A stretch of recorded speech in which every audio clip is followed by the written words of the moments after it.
From deep within the dunes of Africa's Namib Desert, a terrible secret is beginning to emerge. These are the remains of victims of the world's first death camp. A place where thousands of Africans were exterminated by the German army 30 years before the Nazis came to power. These remains have lain here forgotten for over 100 years. But this terrible place is not unique. Scattered across the world are the sites of the massacres and genocides of imperialism, where millions died in an aspect of colonial history that Europe often chooses to forget. These people were victims of the truth that lies behind the myth of the white man's burden. Throughout the 19th century, European scientists, writers, and philosophers developed ideas to justify the mass killings of the Age of Empire. These same theories went on to inspire some of the horrors and the savagery that would consume Europe in the 20th century.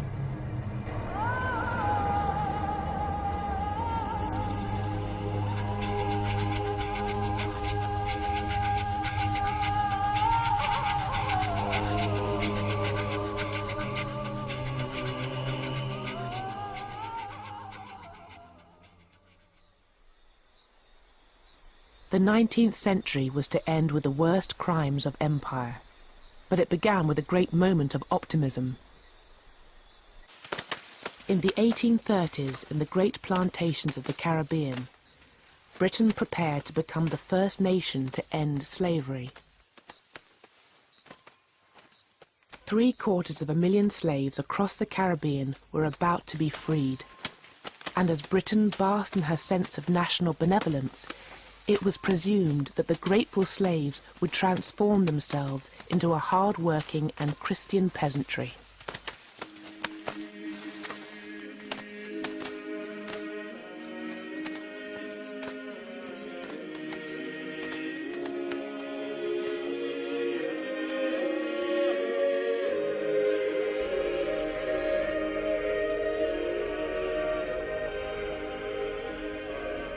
The battle against slavery had been led from the pulpit by an alliance of Christian abolitionists and missionaries. They had fought the campaign from their churches and meeting halls.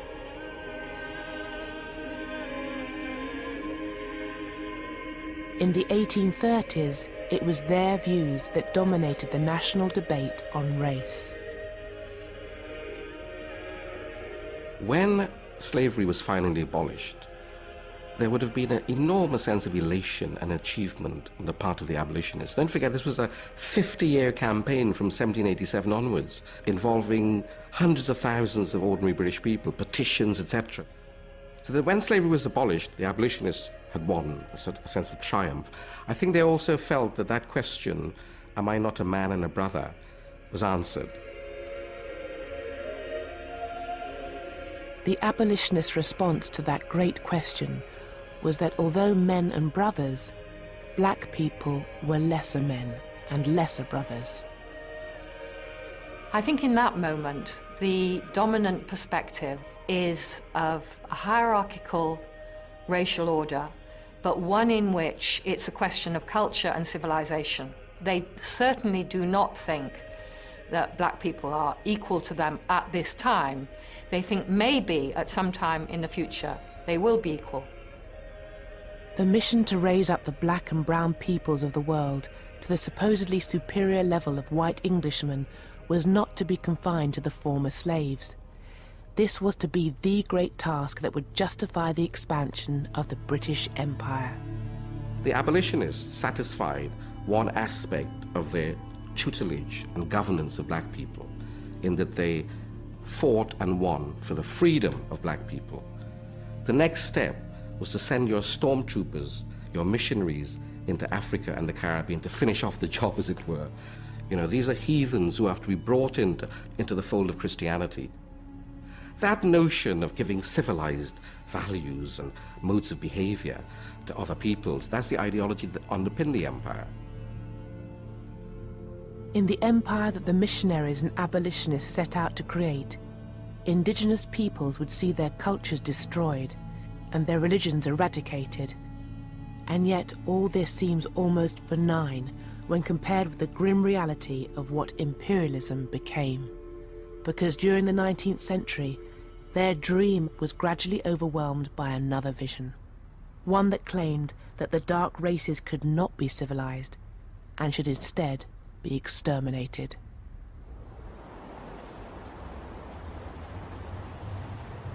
The event that began the slow collapse of the missionaries' vision took place in a then little-known outpost of Britain's vast and expanding empire.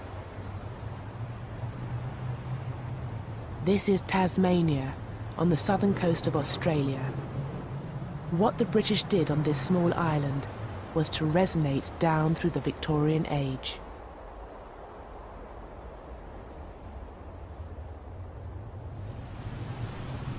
When the British started to settle in Tasmania in 1803, they encountered the ancient Aboriginal peoples of the island. Only 5,000 strong, they had lived in complete isolation for 10,000 years, on the very edge of the habitable world. The settlers saw these people through ideas brought with them from Europe. Quite early you get expressions of disgust and shock about the way the Tasmanians lived. To the Europeans it appeared that the Tasmanians were without culture, they were without religion, they were godless.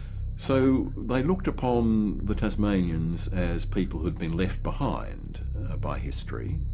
And they also related to a very popular idea of the late 18th century, that is the Great Chain of Being, that the various races of humankind were arranged in hierarchical order, and that the Tasmanians were uniquely savage and primitive, and therefore can be treated almost as animals.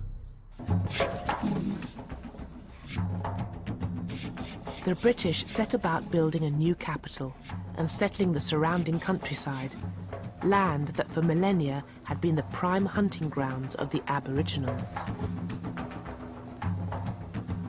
Out in these fields and pastures, far from the control of the authorities, the settlers were free to displace and abuse the Aboriginals. From the 1820s, a huge amount of Aboriginal land has been taken up, and there is this enormous struggle between Aboriginal people and whites. Of course, it's very hard to document a lot of the settler violence because they know that it is against the law to kill Aboriginal people. They are being told that Aboriginal people are British subjects, but they certainly reveal in their diaries and journals the desire to kill Aboriginal people.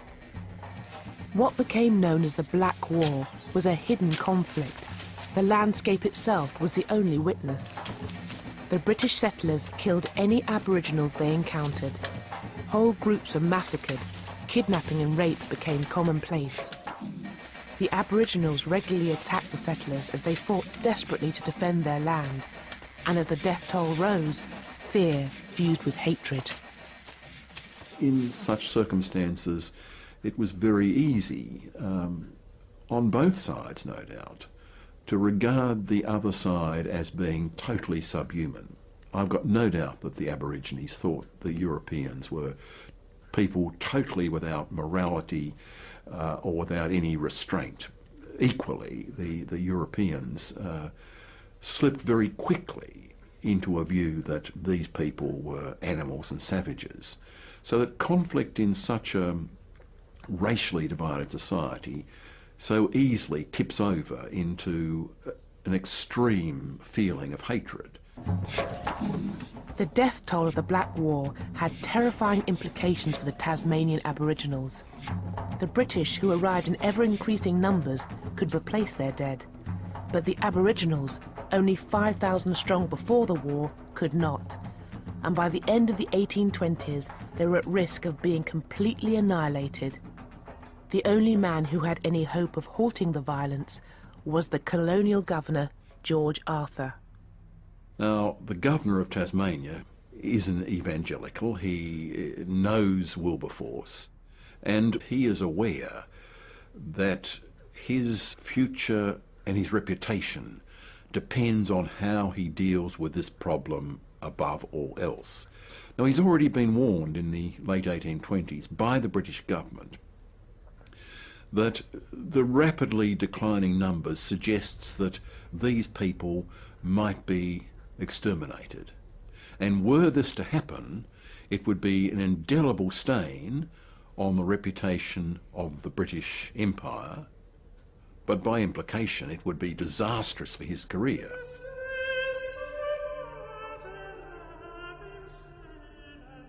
Governor Arthur set out to save the Aboriginals from the violence of the settlers, and to convince them of his good intentions, he produced a poster that was attached to trees in their homelands. It showed a fantasy of interracial unity. The poster spoke of British justice, promising equality before the law. The white killer of an Aboriginal would be hanged. If an Aboriginal killed a settler, he would be hanged. The poster also propagated the lie that the British wanted to integrate with the Aboriginals. It was both a fiction and a complete failure, because out in the bush, the killings on both sides continued.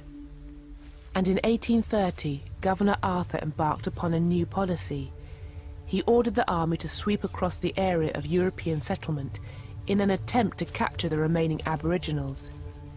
He offered a bounty for every Aboriginal taken alive, but the operation was a complete failure.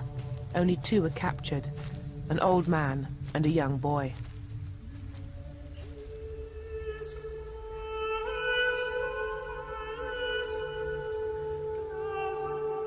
After years of guerrilla warfare, the last few hundred of the original 5,000 Aboriginals had learnt to hide themselves in the bush. Determined to save them, and determined to take their land for white settlement, Governor Arthur changed tactics. He now turned away from the army and looked instead to a missionary, George Augustus Robinson.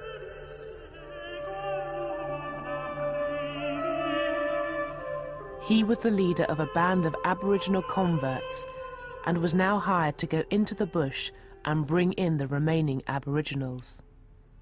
Robinson took a message that the government wanted to come to some sort of an agreement, a negotiation, a peace treaty. And that is, I believe, undoubtedly the way the Aborigines saw it. They too saw this as a way to end a conflict which they had realised they could never win. They could never get rid of the Europeans. If they stayed and fought, they would be wiped out. And Robinson and his intermediaries convinced them that they should temporarily go to an island where they will be looked after and fed, and that they will ultimately come back to their homelands.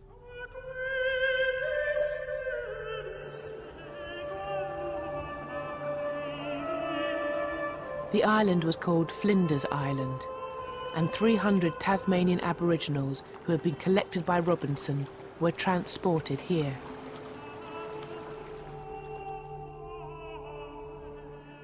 Robinson came with them in the official role of Chief Protector of Aboriginals, a job for which he was paid a total of £8,000, a small fortune in the 1830s. A settlement was constructed for them, complete with houses, farmland and a chapel. Robinson called it Point Civilization, and a local artist was brought in to paint the portraits of the last of the Tasmanians. Ginny had been captured by Robinson following the near annihilation of her people by the settlers. Wuradi had been a chief until his community had been wiped out by a European virus. Another local leader, Manalagena, had been lured to Flinders Island with the promise that the convicts who had attacked his people would be brought to justice. And there was Truganini, whose husband had been murdered in front of her. All of them had seen their culture almost wiped out. What little was left, Robinson now set out to erase. because Point civilization was not merely a settlement, it was essentially a factory to transform so-called savages into civilized Christians. To become a successful Christian, he believes, you have to settle down, you have to live in a village. He wants to send the children to school, he wants to teach them to plough and to sow and to become agriculturalists. Forced to adopt an alien way of life and confined to an island hundreds of miles from home, they began to succumb to European diseases and what the local doctor called dejected spirits. They die one by one by one. Children are not being born, and there must have been this enormous sense of trauma amongst them.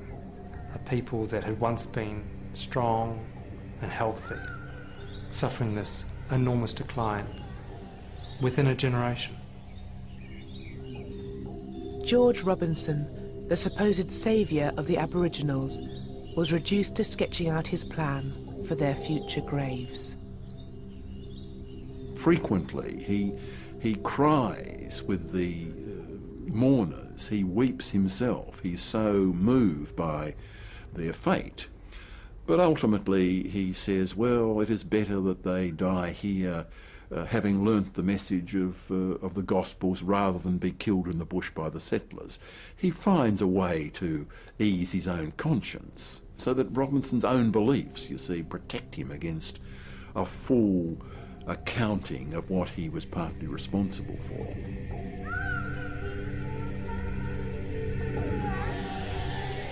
Of the 300 Aboriginals lured to Flinders Island, by the mid-1840s, around 260 were dead.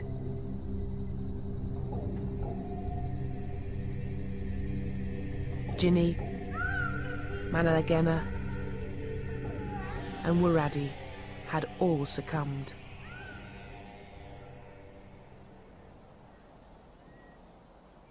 Truganini was one of the few survivors. She lived on, growing into old age. When she finally died in 1876, she was regarded by some as being the last full-blooded Tasmanian. A people whose story could be traced back 10,000 years had, within the span of a single lifetime, been almost exterminated.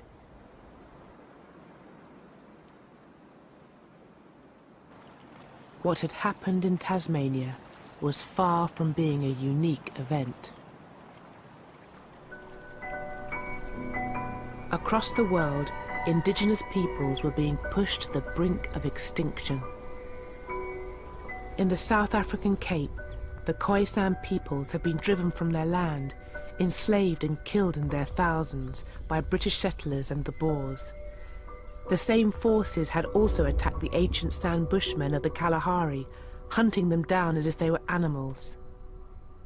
In Newfoundland, the native Beothuk peoples had been completely wiped out by Europeans.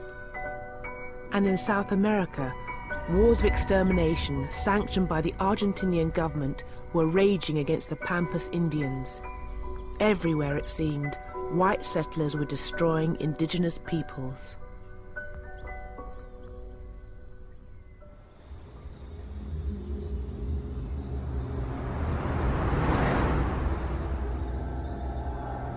And in these very same years, the old racism that had been born in the age of slavery began to re-emerge. In the aftermath of abolition, competition from new sugar producers began to undermine Britain's once mighty sugar plantations. And as their estates rotted, the former slave owners began to blame their ruin on the people who had once made them rich. When the Caribbean plantations started to lose money in a big way, they fell back to the stereotype of the lazy Negro. The planters were then able to say to the abolitionists and to Britain, look, we are now in ruin because we no longer have the freedom to coerce blacks to work. We no longer have the freedom to drive them to work. These people are intrinsically lazy. you know. You were arguing that they were human beings, a man and a brother, but in fact they're not. They're still at the level of beasts. Whereas up to the end of the 1830s, it's been pretty unpopular to talk about Africans in those ways, and the respectable talk of the humanitarians about Africans has been, you know, far more prevalent. By the mid-1840s, that's beginning to shift. Those who argued that abolition had been a failure due to the laziness and savagery of the slaves now claim that the Christian vision of a civilizing empire was also doomed. You might say that the moral momentum ran out of the abolitionist movement. People found that other races were not becoming civilized. There was something difficult. They fought back. They didn't seem to learn as fast as we would appreciate, to make them more pliable for us. Christian optimism about the spread of civilization and the Christianization of people of color around the world began to drain away. If the non-white races seemed to reject the message of the missionaries, some in Britain began to ask if they could be civilized at all. One of those who thought not was the eminent writer and historian Thomas Carlyle. In 1849, Carlyle published an essay entitled Occasional Discourse on the Negro Question, in which he appealed for a return to some form of slavery. It was printed and reprinted in magazines across the world and helped transform the 19th century debate about race. Carlyle's voice is a kind of prophetic voice, you know, which booms out from his study in Cheyne Walk in Chelsea, and he writes these, you know, extraordinarily powerful prophetic pieces which were read, you know, with gusto by Victorians, and they, I mean, one can imagine them all sitting around their fires reading the latest periodical that's come out with this flow of rhetoric. In this case, in the Occasional Discourse on the Negro Question, the flow of rhetoric is about the necessity for inequality. Inequality is the proper way to run a society. Those who know should rule those who don't know. Men should rule women, white people should rule black, educated people should rule the masses. The depths to which these ideas became embedded within mid-Victorian society was revealed by one of the most controversial events of the whole 19th century. In 1865, the people of Morant Bay, a tiny settlement in East Jamaica, attacked a courthouse during a minor demonstration. In return, the Governor-General imposed martial law and ordered his soldiers to go on a killing spree. It was a killing time. Nearly 500 people were just executed. 600 people just flogged, some of them to the point of death. And 1,000 homes torched.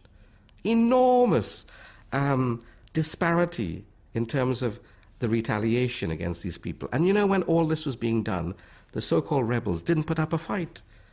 You know, when their houses were being burned, they weren't terrorists, they weren't murderers, you know. All they wanted was for the judiciary to treat them with a sense of justice. The man who ordered the killings was Governor Edward Eyre. And when news of what he had done reached Britain, the liberal establishment was shocked. And the cause is taken up by the old abolitionists who've kept going and kept going and kept going, and the old anti-slavery societies kind of wrench themselves back into action and mobilize themselves again, and all the ladies who've been doing it for decades when the men have gone off and done more interesting things, you know, there they are with the machinery still in place that can be mobilized when you need to.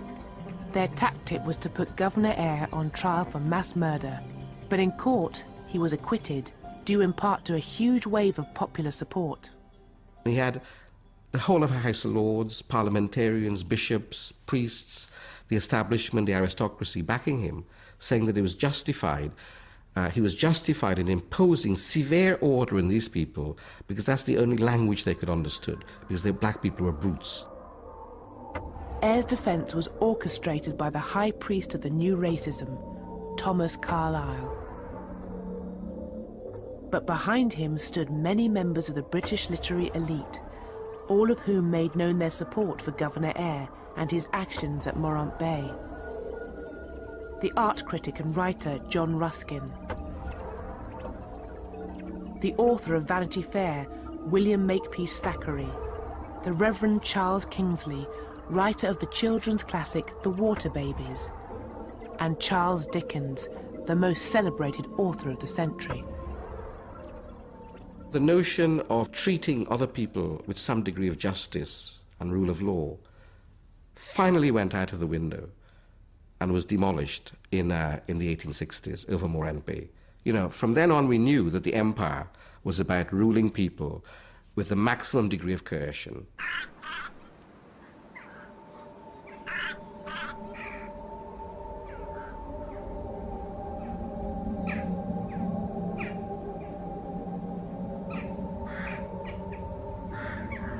Some of the new ideas about race in the high Victorian age drew their evidence from the world of the dead. Based on the study of corpses and skeletons, the burgeoning science of anatomy laid the foundations for a new scientific racism.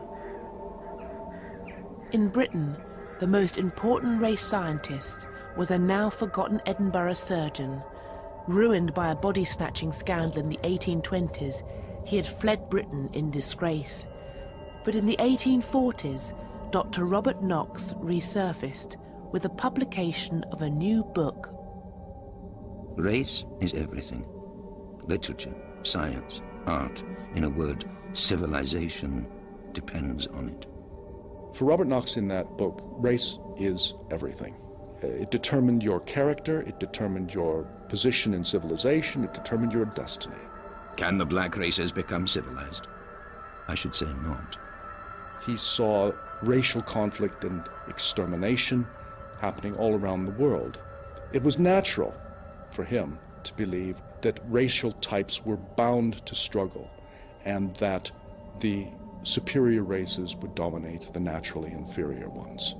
The Saxon race will never tolerate them, never amalgamate, never be at peace. It is a war of extermination. One or other must fall. Robert Knox was not a lone voice.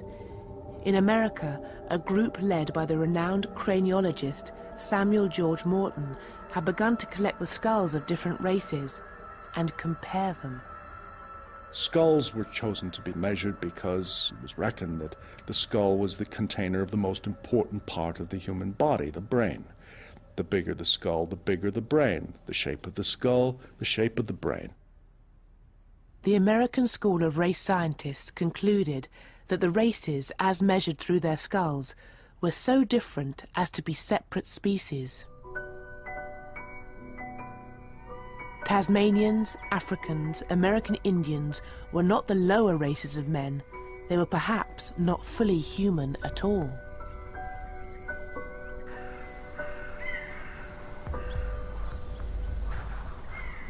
One writer compared the extermination of these races by white settlers as being like the melting of snow before the advancing rays of the sun.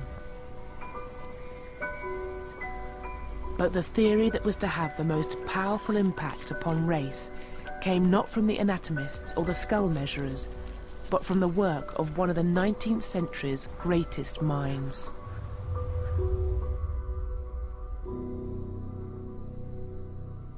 The Origin of Species really threw a bombshell, first of all into science. It really invented the science of biology, and then into religion and into society.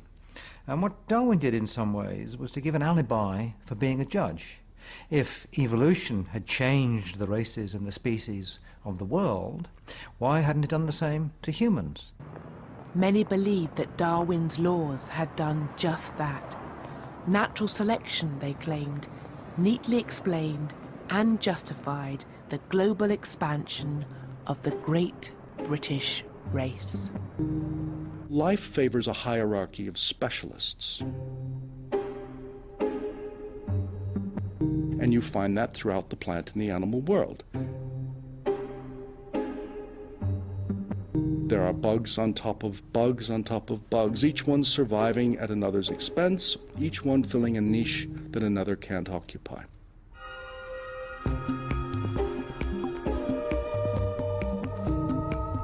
People, Darwin said, are the same way. They are expansive organisms. In other words, Englishmen are just like other organisms. They are successful because they are good at expanding. Those who understood colonialism and human competition in terms of Darwin's theories became known as the social Darwinists. Men like the radical biologist Thomas Henry Huxley and the famous economist Herbert Spencer. And social Darwinism foresaw very different fates for the various races of mankind.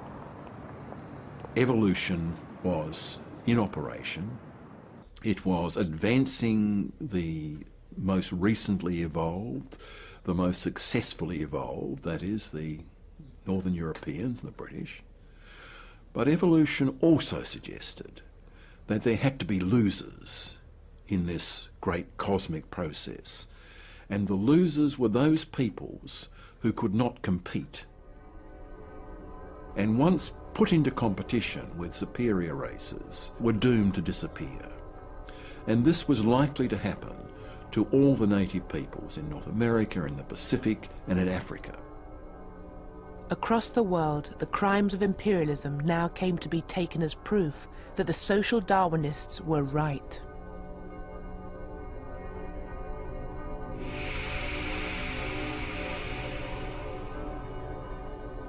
In North America, centuries of disease and war had devastated the Native Americans. Whole nations had been all but annihilated. In parts of the Australian mainland, the peoples of the outback were, it seemed, going the same way as their cousins in Tasmania. And across Africa, the scramble for empire had brought the might of Europe to bear against innumerable peoples, killing literally millions.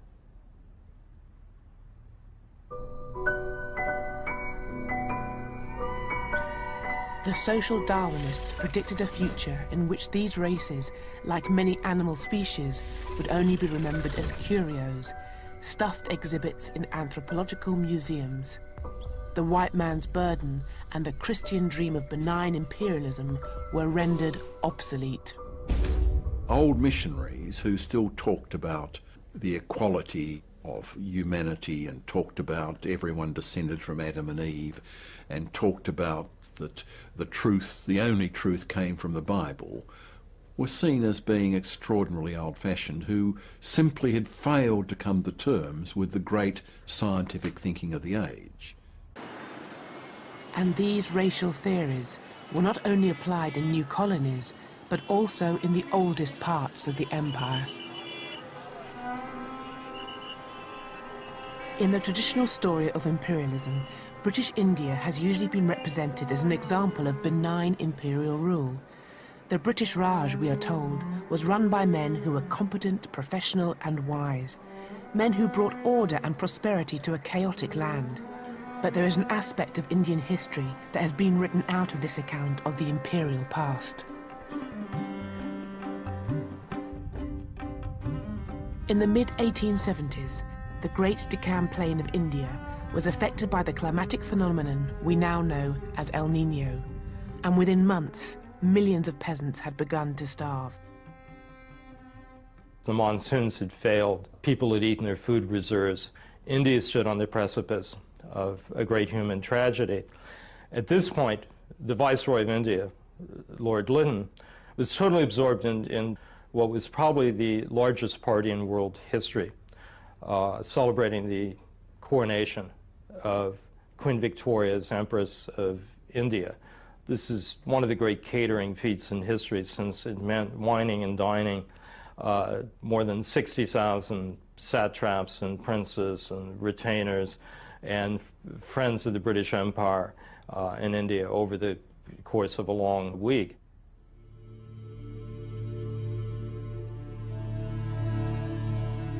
As Lord Lytton and the ruling elite of the Raj feasted at banquets and posed for official photographs, millions were slowly dying in the countryside, and the Viceroy justified his inaction with arguments gleaned from the social Darwinists.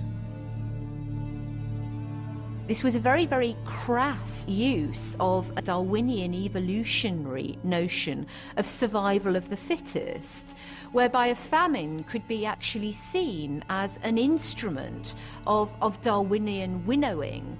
Yes, that people who were unfit would effectively perish as a result of this, and to intervene to stop them perishing was really to interfere with almost a rule of nature. What made the famines especially deadly was that the British had dismantled ancient systems that had for centuries prevented food shortages from turning into famines. If you'd had a poor monsoon and there was a food shortage, many people still had enough. They may have had less, but they would have had enough because they grew their own food, or they would have had access to it from other groups in the community who would share it with them during a time of crisis. All this had been wiped away when the British forced the poorest peasants to grow cash crops like wheat and rice for export, thereby ushering them into a global market. And in the 1870s, that market condemned them to death. By 1877, millions in southern and central India were starving. In desperation, parents sold their children for scraps of food. Many thousands committed suicide. And in some places, the people were forced into cannibalism. And all the while, the food that could have saved them was piled up on the docks of Madras, ready to be shipped to Britain and America. But to Lord Lytton, it was no more than an unfortunate byproduct of the iron laws of social Darwinism. If you read the letters of Lord Lytton, what is so striking about them is not simply their fanatical devotion to the market and market forces. It's not simply their parsimony and desire to spend as little as possible, but the enormous calm with which they accept the fact that millions of Indians would die, because these are Indians they believe are the useless part of the population, the poorest of the poor, people condemned to death by nature. When finally Lytton was pressured into action, his solution proved just as deadly as the famine itself. Lord Lytton sets up a system of outdoor relief that looks more like Nazi concentration camps than anything representing decent human charity. First of all, there's the obligatory test. You can't be relieved, that is, given a job or food within 10 miles of your residence. You must walk. And you must walk sometimes distances of hundreds of kilometers, and tens of thousands of people die in the course of that. Then you're put to work doing heavy labor, very heavy labor, breaking stone, working on the railroads, and you're confined then to squalid camps where your daily diet is in caloric terms less than that provided to inmates of Buchenwald and other Nazi concentration camps. They become literally and simply death camps.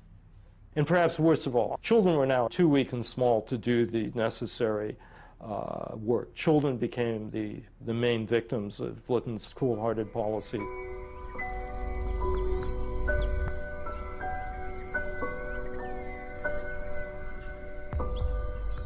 "8 million Indians died in the famines of the 1870s. But they were not the only famines of the British Raj, and they were not the last.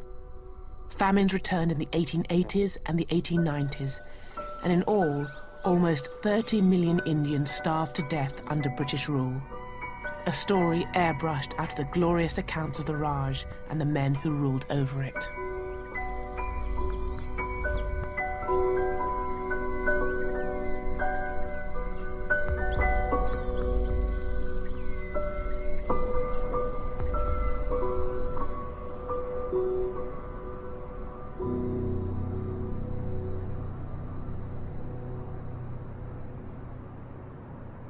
Social Darwinism had justified genocidal policies in the colonies, and in the same years it also fueled new fears amongst the British elite, fears of other dangerous races living in their midst.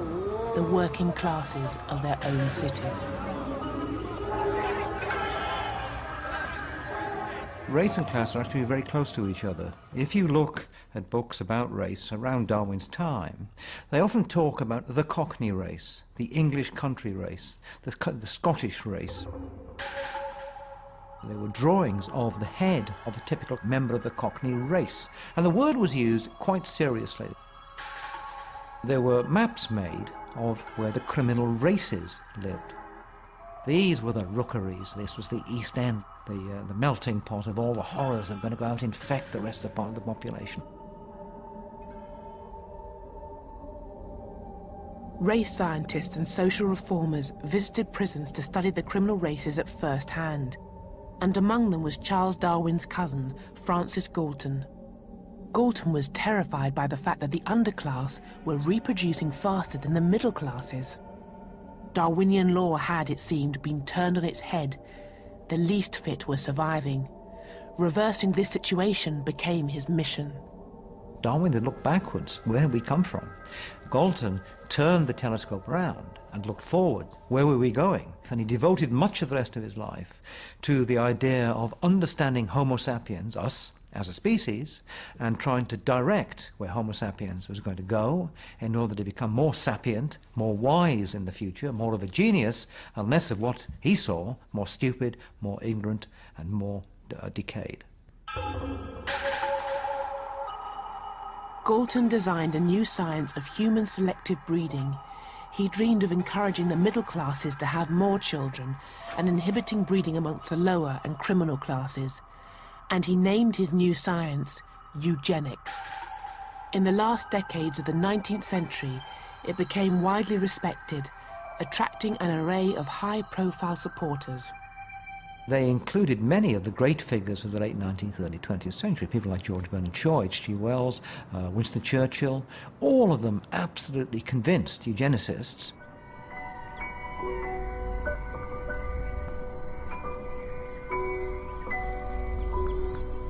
In the first years of the 20th century, all the racial theories developed in the Victorian age, eugenics, social Darwinism, and scientific racism, came together in a forgotten outpost of colonialism. This is Namibia, but at the dawn of the 20th century, it was the German colony of southwest Africa, and home to an ancient people called the Herero. In 1904, they rebelled against the brutality of German rule. What followed was to prefigure the worst crimes of the 20th century. The Germans committed innumerable massacres and atrocities, but they were unable to hunt down and destroy all the Herero people across such a vast landscape. And when the Nama, another of the Namibian peoples, rose up, the Germans turned instead to a recent invention, the concentration camp.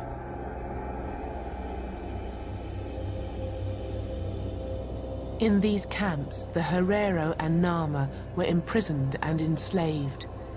Thousands were worked to death, others raped, beaten, or simply murdered by the guards.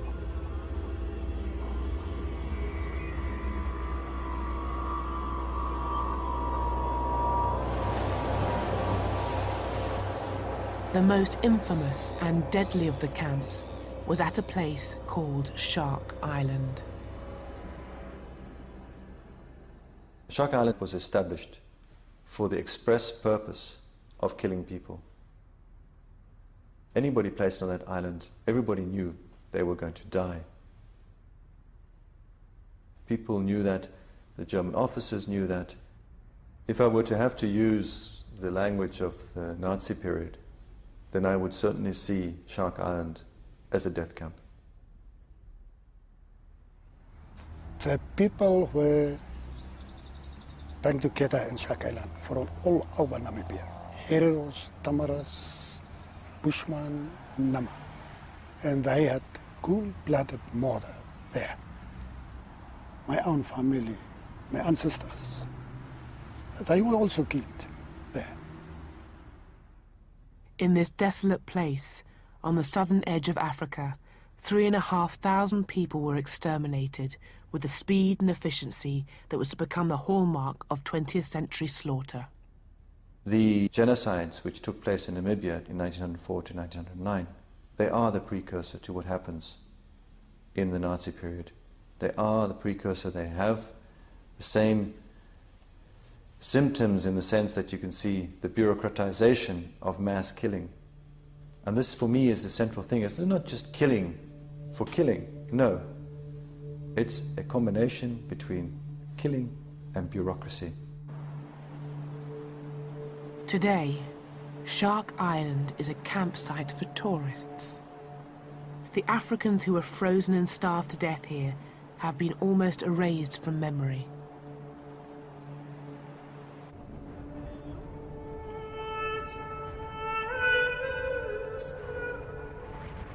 But a century after the Namibian genocide, the true horror of what happened on Shark Island is beginning to re-emerge.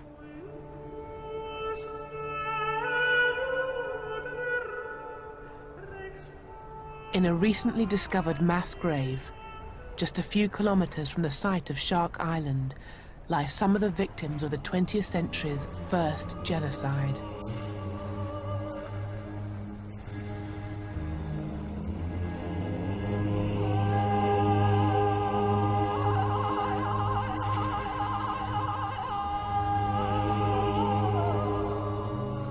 Other victims were denied even the meager dignity of a mass grave.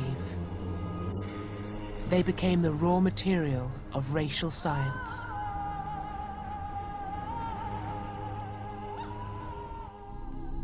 Their skulls and even severed heads were sold to museums in Europe and used to prove the inferiority of Africans.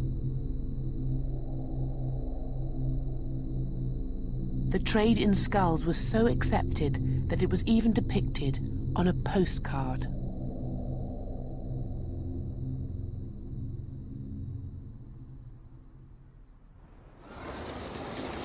In the aftermath of the genocide, German racial scientists continued to use Namibia as a field laboratory and the African peoples who had survived as their subjects. In 1908, a eugenicist called Eugen Fischer travelled to the small town of Rehoboth, home to a people of mixed Boer and African heritage who called themselves the Rehoboth Bastards. Fischer and his assistants spent months photographing, measuring, and examining the inhabitants of this town, people whose descendants still live here. The person at the bottom there is my grandfather, Malcolm McNabb, and above him is his brother, Charles McNabb. My grandfather used to talk a lot about what they did, measurements, the eyes, the nose, the lips, the ears, hair, etc. They was not aware of the nature of the experiment. Lying in the vaults of an archive in modern-day Namibia, Eugen Fischer's original files and photographs remain as he left them a century ago. They reveal his methods and also his aims. Here Eugen Fischer has lined the different pictures up next to each other to try to trace very specific facial features like the eyes or the noses. And the reason he's done this is to try to show how very specific African facial features like high cheekbones and the drawn-out eyes that represent the African genes are very prominent and become more prominent through the generations. Eugen Fischer came to Namibia to prove one basic point, and that was that racial mixing was always bad, and that the African gene is dominant over the white gene.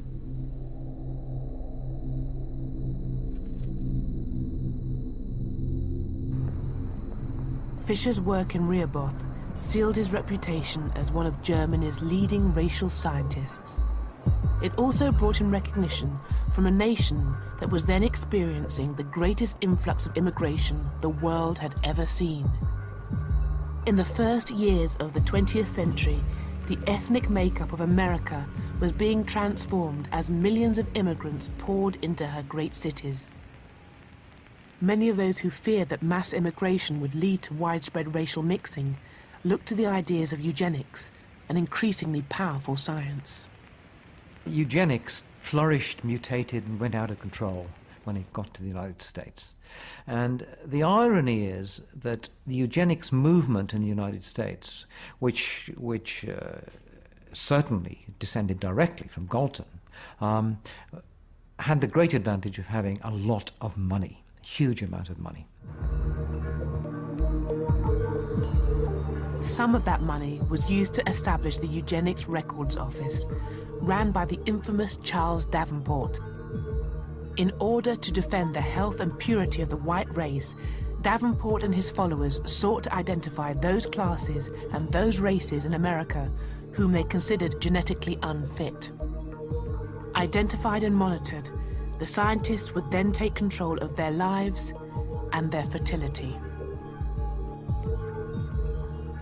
Once you were identified as a certain class, it meant what school you could go to, what cemetery you could be buried in, where you could live. It was a matter of life and death.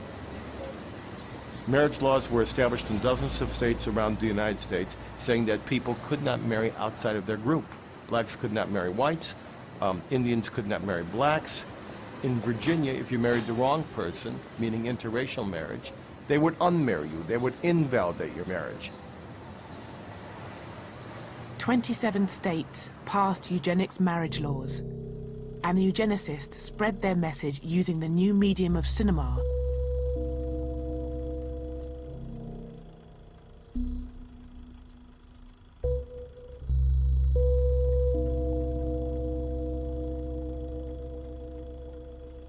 The propaganda was intended to protect the genetic health of the white race.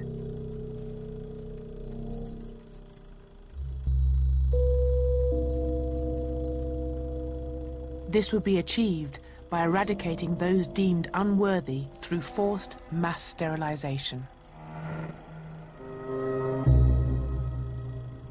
They went about methodically tracking ancestry and targeting bloodlines for extinction.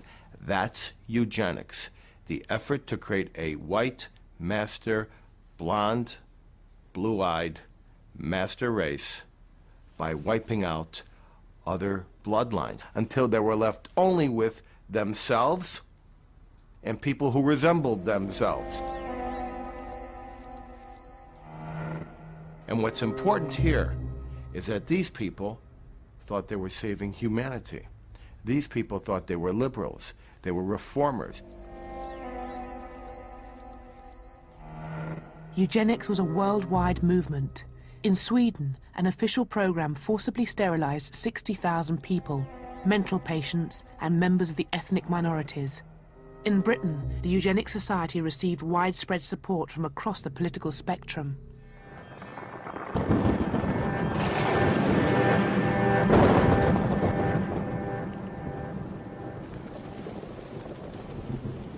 But it was in Germany that the radical ideas of the American eugenics movement found its most receptive audience.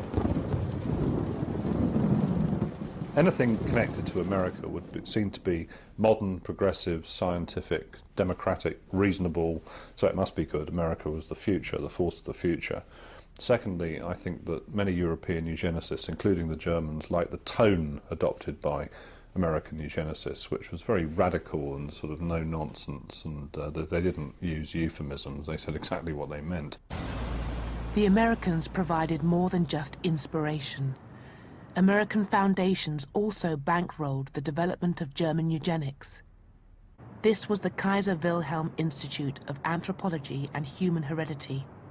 In the 1930s, the men and women who worked here received grants from the American Rockefeller Foundation. And the leading scientist here was the man who made his name in Namibia, Eugen Fischer. Under the Nazis, Fischer was empowered to sterilize the racially mixed people of Germany's Rhineland, 400 of them, all children. The majority of those sterilized by the Nazis before 1939, however, were the mentally ill. But when the Nazis began their war, they abandoned sterilization in favor of adult euthanasia, the Nazi euphemism for murder. The victims of this program were amongst the first people gassed by the Nazis, but the program wasn't restricted to the mentally ill. When they have killed the target figure of mental patients they want to kill, which is roughly 70,000 people, they slightly exceeded it. So the first thing they do then is to contact the SS, who have large numbers of what they deem to be sick concentration camp prisoners. In other words, people who might have wear glasses, or be myopic, or have a wooden leg or something. So they want them out of the way. So these people oblige, and they take 15 or 20,000 people from the concentration camps and kill them on behalf of the SS. It's a bit like sort of contract work. And then when the SS and other people have decided they're going to go for the big project, which is to kill the Jewish population of Europe, and in particular that of Poland, which is the biggest population they're concerned with, then those people push themselves forward and say, well, hey, we can do this, we've done it, we have a record of doing this, we murder people. And they become the core personnel in all the big extermination camps. These killing centres were the second network of concentration camps and death camps in German history. And the experts in eugenics, or race hygiene as the Germans called it, were involved not just in their day-to-day running, but also in the highest levels of planning. It's worth reminding ourselves that the Wannsee Conference, which was the one that set up the plan for the final solution, almost half the people around that table had doctorates, PhDs, in race hygiene, or genetics, as we'd say today. So there really is a genuine link between the Galtonian agenda and the horrors which happened in Germany. The German experts in race hygiene who assembled here at the Wannsee Villa outside Berlin dreamed of racial genocide, just like their spiritual predecessors, the race scientists and the social Darwinists of the Age of Empire. But the colonial genocides, inspired and justified by the 19th century theorists, have been written out of Europe's history. The horrors of the Shark Island death camp, the destruction of the Tasmanian Aboriginals, the 30 million victims of the Indian famines, all have been forgotten. The erasure of this memory encourages the belief that Nazi violence was an aberration in European history. Though the Holocaust itself was motivated by the fanatical anti-Semitism of the Nazis, it can also be seen as part of a longer historical continuum, one that identifies it as a logical extension of scientific racism. But this history, like the bones in the Namibian deserts, refuses to remain buried forever.